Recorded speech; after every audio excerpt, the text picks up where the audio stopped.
తిరుపతి చంద్రగిరిలో నిర్వహించిన హాకీ రాష్ట్ర స్థాయి జట్టు ఎంపికపై పెద్ద దుమారం రేగింది.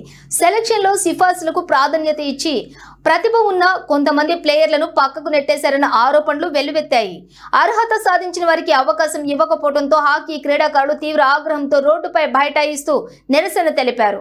రాష్ట్ర జట్టుకు ముందుగా నమోదు చేసిన పేర్లను తొలగించారని, రాజకీయ నాయకుల సిఫార్సుల ఆధారంగా జాబితా మార్చేశారంటూ క్రీడాకారులు ఆవేదన వ్యక్తం చేశారు. దీంతో కృష్ణా జిల్లాకు చెందిన క్రీడాకారులు ప్రత్యేకంగా నిరసనకు దిగారు. ఇద్దరు ఉత్తమ ప్లేయర్లైన రిత్విక్, ఇంద్రజలకు అన్యాయం జరిగిందని తీవ్రంగా ఆరోపిస్తూ వారికి న్యాయం చేయాలని డిమాండ్ చేశారు. సెలక్షన్ లో పక్షపాతం స్పష్టంగా కనిపిస్తుందని, నిష్పక్షపాత విచారణ జరపాలని క్రీడాకారులు పట్టుబట్టారు.